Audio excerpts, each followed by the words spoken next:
Wait, am I going? Well, we can't see the screen. Yeah, I can't.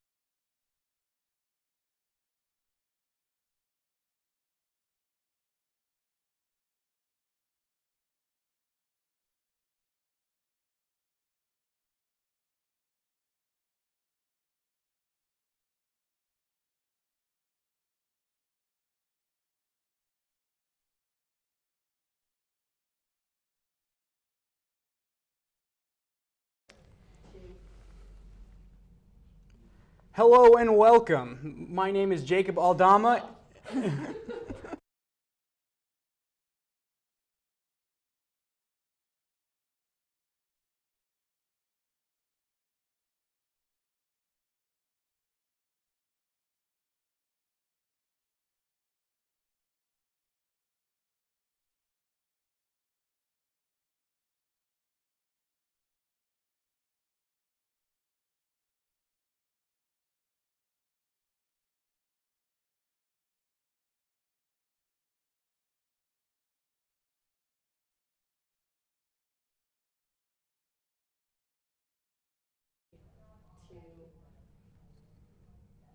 Hello and welcome. My name is Jacob Aldama, and I'm here with Mazie Vincent.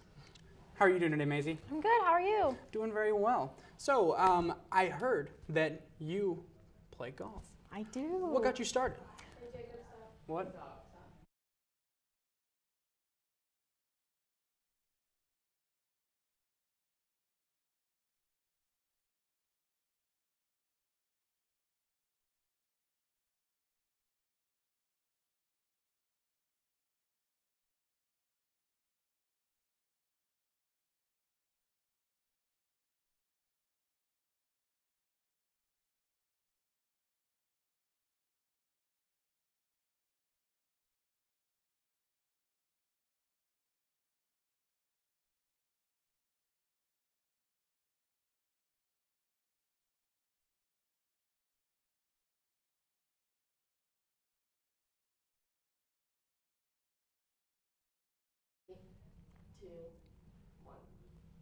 Hello and welcome. I'm Jacob Aldama, and you're watching I'm Here So I Won't Get Fined. I'm here with Mazie Vincent. How are you today, Mazie? I'm good. How are you? Doing very well. So, let's talk golf, okay? Sounds good. I hear that you're a good golfer. What got you started? Well, I started golf when I was around 5. My parents met at a golf tournament, and so they've both played since they were in high school, and my dad played college golf, and it's just been something that we all do. I love it. I definitely think it's one of the hardest sports ever created. It's definitely a mind game, but I love it, and I hope to play golf for as long as I can. I definitely agree. It's definitely one of those sports where you can just get mad at any time. So, okay. So, have you played competitively before? Yes, I played in high school. I actually made it to state my senior year. I'm from Texas, so that's kind of a lot of people to compete against. Mm-hmm. But yes, over the summer, me and my dad would play in little competitive, father-daughter tournaments. But I like to play competitively and just for fun. Okay. Well, what was your favorite part about playing competitively? I think it's great to play against people you don't know, and like when you play with a set of 4, and you just it pushes you yourself to do better. Because you see how they, shoot and how all that kind of stuff. And I think it pushes you to be a better golfer and to just have fun while you're doing it. So I feel like most people who think about golf, they don't think about how much effort and how much work goes into the practice. Tell us a little bit about that. One thing that is kind of frustrating, they're like, oh, it's just golf, you're just hitting a ball, on a tee, it's not that hard. When actually people who don't play golf, they don't realize that if you're just gonna go up and get a club and swing it, you're not gonna hit the ball the first time. So it definitely takes a lot of practice. It's definitely not something you can just wake up and go do the next day and expect to be good, and especially to hit it straight. It's so hard to get the ball to just go straight. So, So what was the one thing you took out of your competing, I guess? Probably to be patient, just with God, but just in life too. You have to be patient and you have to trust yourself. And throughout life, we're going to get mad at things. And I know in golf, you can get mad so easily. So it kind of shows you to just relax, and you're going to get over it and go to the next one, and it's going to be okay. So I think that's something that can be in golf and in real life situations. So if you could say that you took away one thing from your years of playing, what was it? or what would it be? Probably getting to share this experience with my parents. I'm an only child, so of course, we're really close at that, but it's really great for us to just go out and all of us play and all of us have a good time, and we want to beat each other, and it's great because we can play it till we're 70, and so I think that's something that I'm very, passionate about. Well, thank you for being here. That's all the time we have. Once again, my name is Jacob, and you are watching I'm Here So I Won't Get Fined. You have a good day.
Welcome back to Mazie's Minute at the Mic. I'm your host, Mazie Vincent, and today we have a very special guest, our very own Jacob Aldama. Jacob suffered from a subdural hematoma as a young teenager and is here to explain how this accident changed his life. So Jacob, explain what happened during the accident. Well, what happened was I used to BMX bike and I just messed up on a trick and I fell over my handlebars and hit my head. Oh, wow. And so how old were you? I was 14 years old. I was in 8th grade. Okay, so I must ask, were you wearing a helmet when this happened? No, I was not. My mother was sure to scold me afterwards. But yeah, I wasn't wearing a helmet. I never really did, because I never thought something like that was going to happen to me, you know? Exactly. So what exactly is a subdural hematoma? So what happens is there's, you have like the skull. Underneath the skull, there's like this thin layer of skin that protects the brain.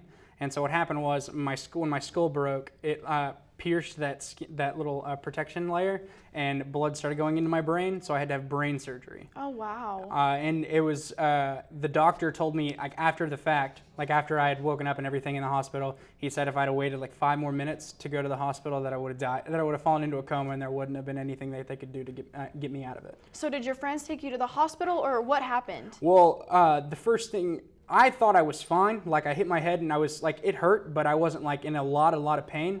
And so I kind of got up and just went home.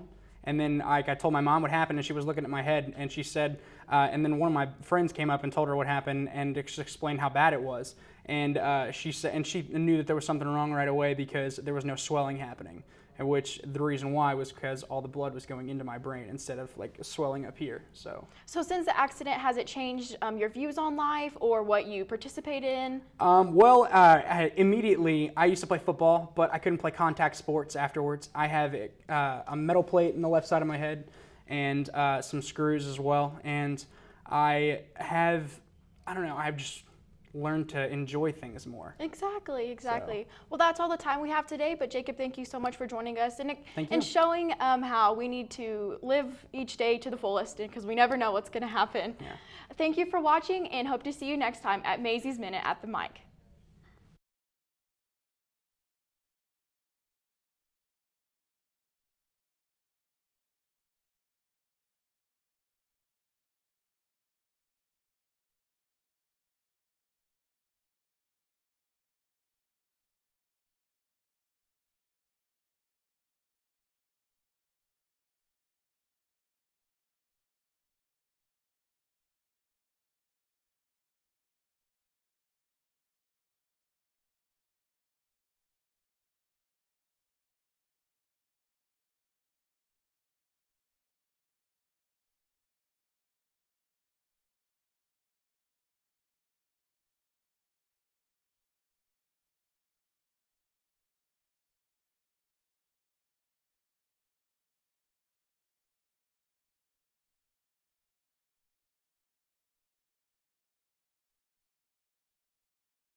Hello again and welcome. You're here for another. Keep going. You are here for another episode of I'm Just Here.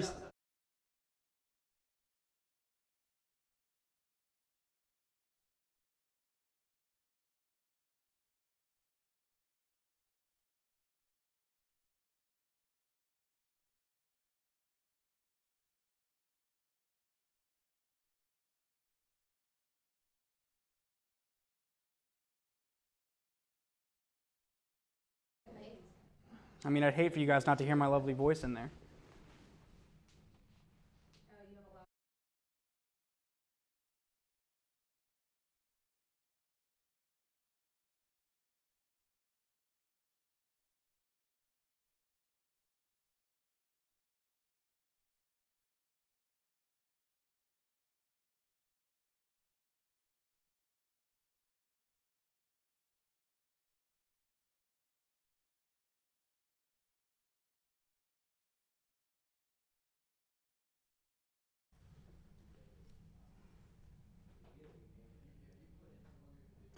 Hello again and welcome. You're here for another episode of I'm Here So I Won't Get Fined. I'm here with Mazie Vincent, and something interesting about Mazie, she's from a small town called Stratford, Texas. Where's Stratford at? That's what I want to figure. What?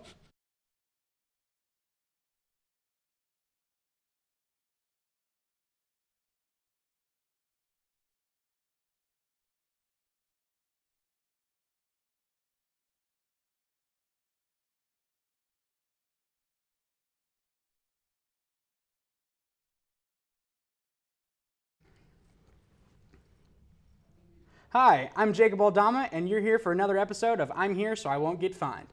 I'm here with Mazie Vincent. Mazie's from a small town in Texas called Stratford, Texas. Mazie, why don't you tell us the size of that town? Because I heard you graduated with...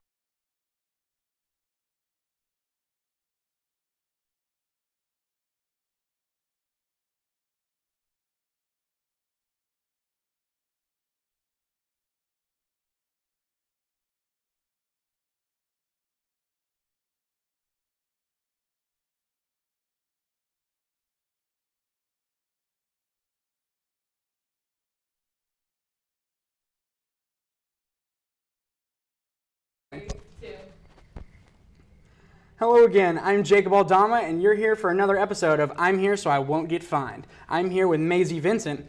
Mazie's from a small town in Texas called Stratford, Texas. Mazie, so I heard that you graduated in a pretty small class from your high school. How big was it? I graduated with 40 kids. There's about 22,000 people in my town. So, I mean, of course, everyone knows everyone. Okay, so how big was the high school? There was about 180 kids in high school, like total, for, freshman to senior. Our high school is actually connected to the junior high. Okay. So it's just, I mean, we're that small that it's just the same building, so. I know just from living up here in Northwest Arkansas, that smaller schools sort of have a difficult time, like with athletics and everything like that. Did you have any sort of athletics at your school? Yeah, actually we didn't have a lot of sports. I mean, we had basketball and football and track and golf, and that was all we did, and cross country. But we didn't have baseball or volleyball or softball or anything like that. So, but an advantage to that is we all got to do everything.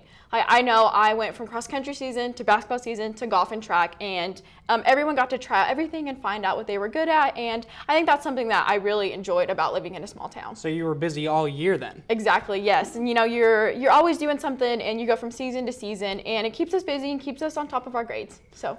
Okay, so what was the transition like coming from a small school like that coming to the University of Arkansas? I was so scared. I was actually the first one from my high school to ever come to the University of Arkansas. So I didn't really know how to adjust, living with people I didn't know and going to classes with 200 plus people. But I actually adjusted very well. I'm an only child, so I was kind of craving to be around people all the time and to just find new friends and go out there and find myself. So yeah, I bet that transition was pretty crazy, especially going from a small school like that to a classroom with more people in it than your school had total. Exactly. So it's just kind of, I'm sitting in class, and you kind of have to think, whoa, like is the teacher even recognize that I'm here? But other than that, it was a pretty smooth transition. So. Is there any way you feel like you've sort of benefited maybe from going to a smaller high school? Actually, yes. A good thing is I do feel like in small schools we do get a little bit more attention, teacher to student, that kind of stuff. But it's downfalls and stuff like that. Like I feel like I don't know if the academics are as strong in smaller schools. But I do think it prepared me for college, and so I think it was a good outcome. So would you change anything else? Oh, of course not. I'm so proud of my little small town. I will never live there other than that, but it was a great place to grow up. All right, that's all the time we have. You were watching I'm Here So I Won't Get Fined. I'm Jacob Aldama, and you have a great day.